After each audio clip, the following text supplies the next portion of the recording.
Greetings and hello, I am Kaiser Philip V, coming to you today from, as you may have noticed, a new location.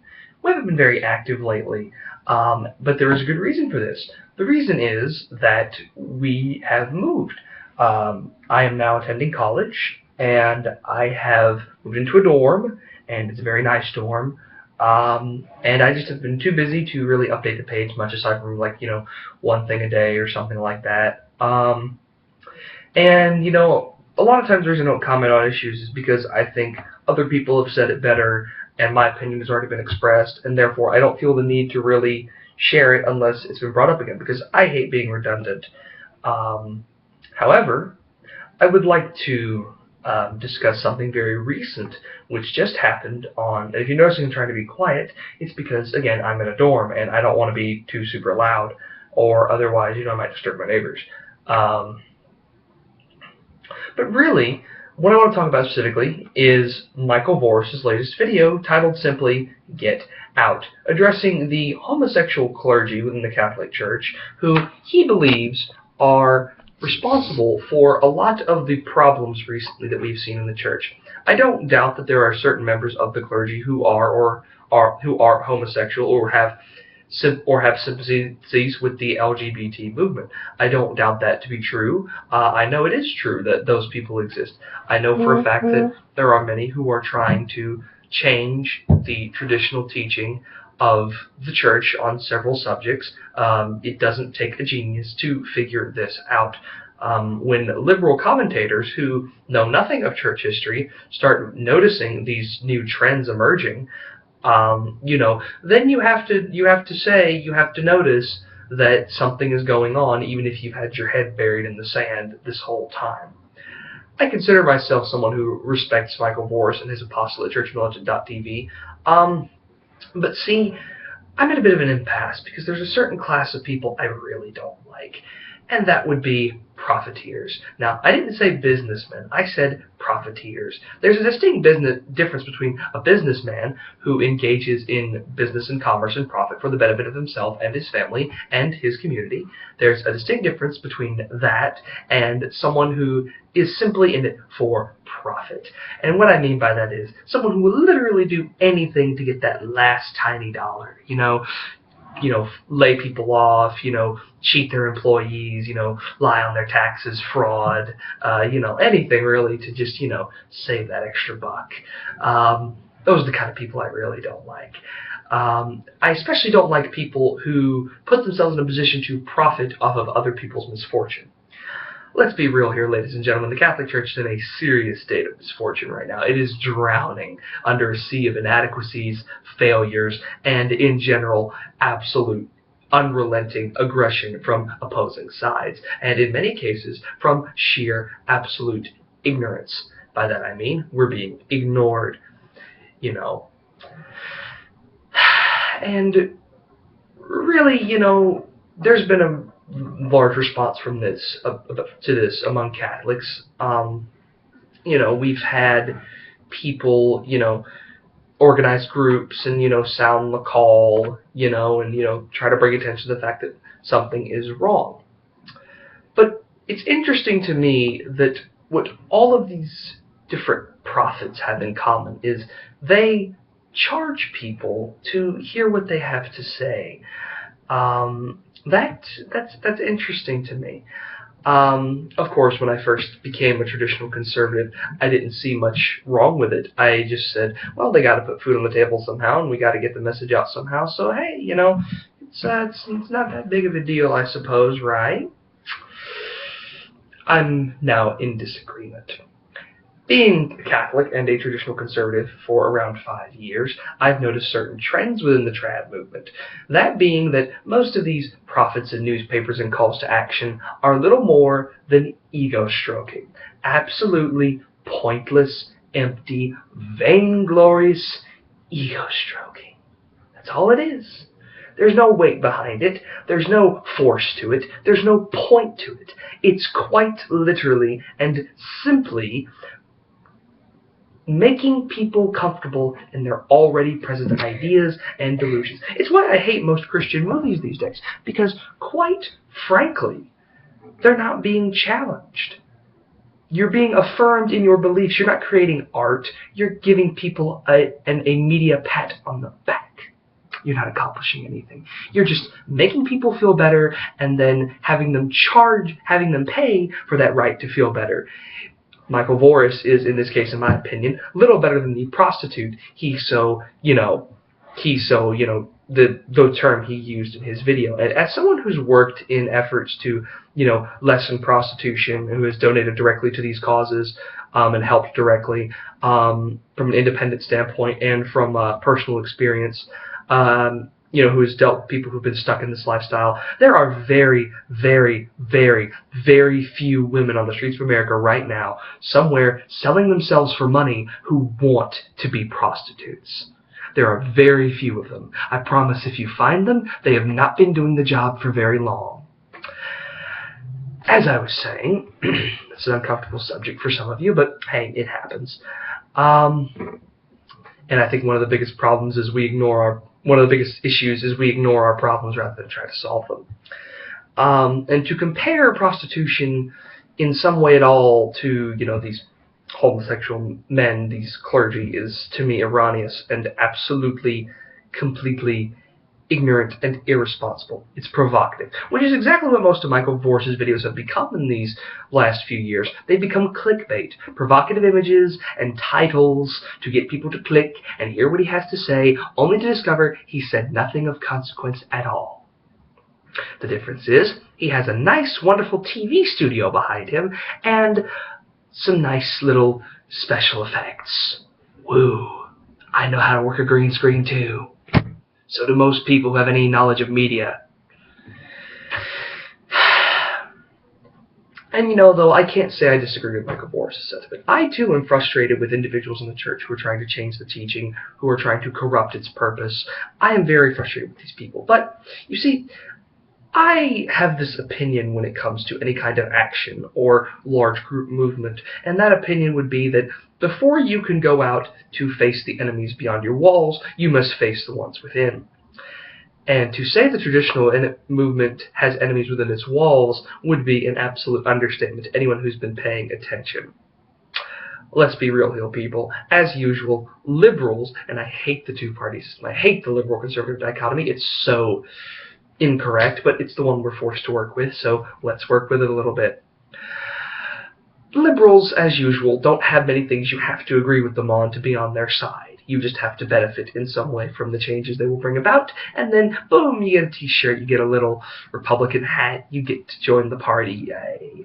But conservatives, as usual, being staunch idealists and having strict moral principles and being rigorous on most matters, will fight to the death over the pettiest things when the enemy is at their gates. And that is exactly what is happening and has happened in the traditional movement. See, I want a couple of people to leave too. I'd like some people to get out. And I'm going to tell them to get out now. Traditionalists who adhere to fascism, socialism, nationalism, any kind of modern political ideology that results in and of itself in counteraction to the revolution, but with no real mind to reinstating the order that the revolution supplanted, get out. Traditionalists who adhere to race theory, conservatives who adhere to race theory, and genuinely believe in some kind of, Aryan master race, get out. These clarion call of traditional groups and newspapers and blogs who offer solutions to the crisis at hand and, well, no, I'm sorry, that would be what you would do if you were productive or useful in any true meaningful fashion. These groups that, talk about the problems and point them out and, assign guilt and lay blame, but don't offer any way we can actually fix the crisis at hand. Get out. Those, reconstructed reactionaries who have no understanding of the position we find ourselves in today, or the war we're fighting now, or for that matter, have any working knowledge of geopolitics as they exist today beyond what they wish the countries they value were, get out. Violent, hateful, belligerent individuals with no self-control and self-temperament, and are only insofar as useful as they are to be thrown at problems so that they can be removed, either get to my front line or get out. Provocateurs in general, who literally live to go on message boards and say provocative things that are traditional or conservative, get out.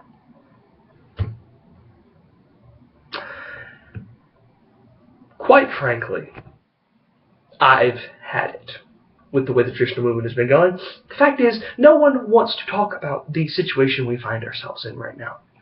No one wants to talk about where we are in the grand scheme of things. No one wants to admit the fact that this current crisis we face in the church is absolutely unprecedented in scope, size, and scale. Let's be real here, ladies and gentlemen. This is nothing like the Arian heresies. This is nothing like the Protestant revolt. This is nothing like any of the great heresies that have swept the church in the past. This is literally the church changing before your very eyes. Never before have we possessed or had such an outrageous outpouring of revolutionary sentiment among members of the Catholic Church. The fact is, if you take any pope from the early modern era and you place him next to Pope Francis in a room, and then you tell both of them that they're pope, you're going to see some fireworks. Because the fact is, they're absolutely, totally different people. And I'm not talking about cultural tastes. I'm not talking about personal preferences. I'm talking real theological discrepancies. If Christ's word that the church will survive forever is true, and I believe it is, then what we are witnessing right now is that we are being handed to the wolves. We are being cast out. All of us. We're being abandoned. We're being kicked out of our Father's house. Why? I don't know. If I had to come up with any sort of real answer, I would say it has to do with the spiritual discrepancies of individuals amongst us and with various members of the so-called, traditional movement and so forth, for their own personal failings in piety and in moral observance. I mean, that's what most saints would ascribe it to. That's what St. Bernard of Clairvaux subscribed the failure of the Second Crusade to. And who am I to disagree with the opinion of a saint? No one. The fact is, ladies and gentlemen, this crisis is unprecedented. From the lowest to the highest levels of the clergy of the Catholic Church, we are seeing apostasy. This is supposed to be a Protestant canard. It's not supposed to be something I see every single time I look at a newspaper article that has anything at all to do with Catholicism. Notwithstanding the Pope's obvious remarks that could be seen as, traditional and in the proper light, even in alignment with Catholic teaching. That's a totally different matter altogether. Of course these statements are correct. Of course Pope Francis wants everyone to come to a Catholic church in which he seems to be currently working to change completely and utterly. Of course he wants to attract all these individuals who previously wanted nothing to do with Catholicism now that he's changing it utterly. That just makes sense. What, do you think that any pope is going to be stupid enough to tell people not to join the Catholic Church? No. He'll just do what every other prelate and every other religious Catholic leader who is decidedly modernist has been doing for the last several decades. Weakening it, destroying it, trampling it underfoot, undervaluing it, lowballing it, until there's nothing left in it for anyone searching for anything of real religious substance. That is what we are seeing, ladies and gentlemen, the absolute whoring of the faith. And I know many of you are thinking this is the day when the Kaiser becomes a sedevacantist or a member of the Society of St. Pius X. I've considered one but not the other. Sedevacantism is blanket heresy. It has no foundations in traditional church teaching or theology because I believe that, quite frankly, if the Catholic Church was so well off as it was before the 1950s, and if, indeed, the sedevacantist theory had any real truck in Catholic theology, we would have heard about it a lot more before now, and there would have been a whole lot more sedevacantists running around after Vatican II. Because, as it stands, there are probably about 50,000 sedevacantists and traditional Catholics in a sea of, millions, billions of Catholics on the planet. Like 2 billion, I think? Or maybe a billion? Maybe it's not even that many? And of that many number, how many of them are even useful? How many of them are only Catholic because their name is on a baptism registry somewhere? I mean, the Roman Empire would often, lie about its numbers and its legions so they could get extra equipment for their soldiers. Why wouldn't the Roman Catholic Church do something similar to lie about its numbers to make itself seem more credible in an age when, let's be honest, it is all but dead in the water? This is a problem, ladies and gentlemen. The fact is, no saint, no writing offers us any comfort in this situation. We are standing at the end unless we do something. Unless we find some kind of solution. Unless we get our heads out of our asses and start putting them together and thinking of a way to solve this.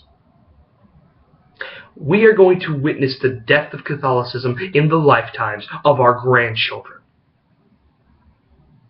This is bad. I am coming to you now more dire than I ever have in the past, because quite simply, this is, simply put, an absolute disaster waiting to get even worse than it already is.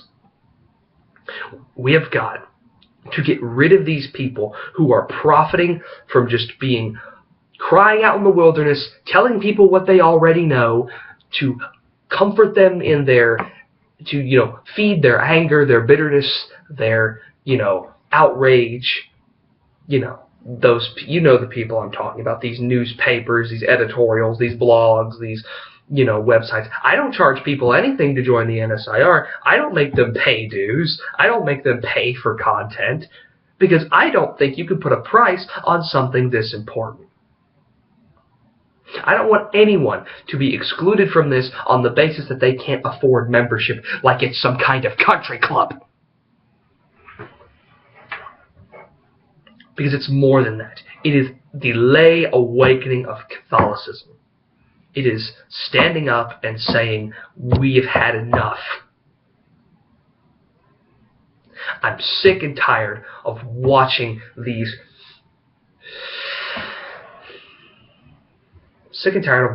people cry all day about what's wrong and then not offering solutions.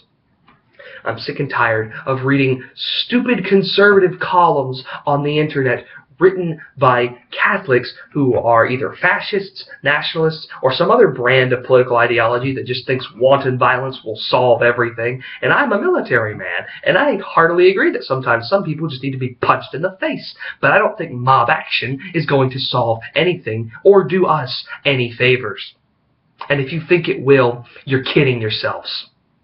They may not spring on Islam they may not spring on Islam like you want them to, but if we do anything, you will unleash an absolute hell the likes of which you are not prepared for. You think we're the only one who knows how divided our camp is? Oh no, they know. You don't think they won't play that against us? Even if we unified all together? Even if we somehow could fund a long-standing military campaign? Even if we somehow had people in our movement who actually had a knowledge of military strategy, tactics, and logistics? Do you want to make the same mistake of every other militant counter-revolution in history, and that is jumping the gun, and that is jumping into an ocean full of sharks without so much as a bathing suit on? Because if you want to do that, you're literally stupid. I'm not going to pull punches here. You are literally stupid. I understand wanting something to happen. I understand wanting something to get done. But this is not the way you will get results. It's not. We have to change hearts and minds. As much as I hate that phrase, it's true. We must endear ourselves to people. We must make them understand why our position is valid. We must do away with centuries of gunk that has been heaped onto the Catholic Church. And you're not going to do that by adding the gunk of 20th century fascism and totalitarianism on top of what's already there.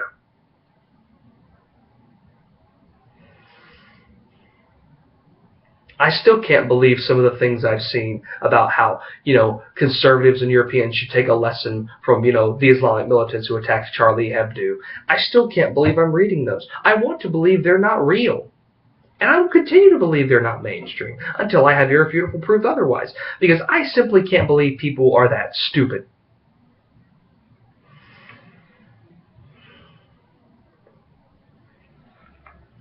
Something has got to be done, ladies and gentlemen. And we have to start by taking out the garbage. And I don't mean immigrants. I don't just mean liberals. I don't mean just modernists. I mean the people in our own camp who've been dragging this boat down from day one.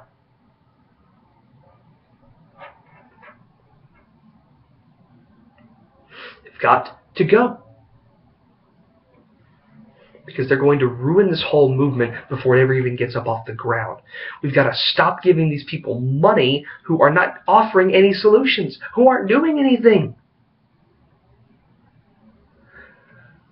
This is my clarion call. This is my mustering. This is me saying, we've got to put our heads together. We've got to come up with solutions. We've got to come up with a mode of action. We've got to come up with something real, and we've got to do it now. Because if we don't, we're all going to die. Is that dire enough for you? Catholicism will die. It will become a chapter in the history books if we don't do something. Do you want that? I don't want that.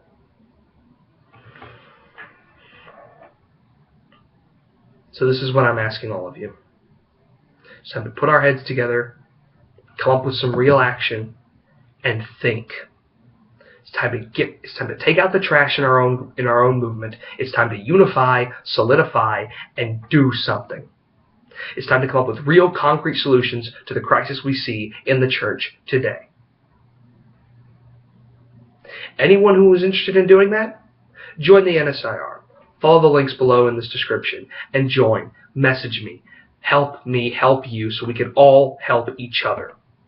Because if we don't do something now, it will be too late tomorrow.